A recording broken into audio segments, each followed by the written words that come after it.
сколько дров влазит в этот котел.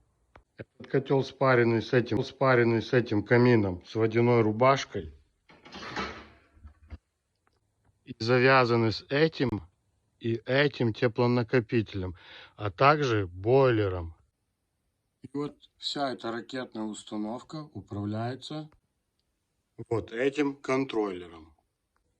В итоге, когда есть еще горячая вода в накопителях, когда еще и топить не надо котел, то есть не надо много энергии.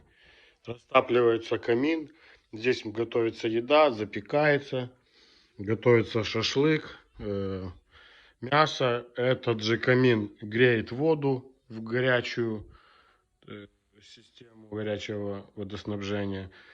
Также он обогревает пол, плиту, перекрытие целый, даже не просто теплый пол.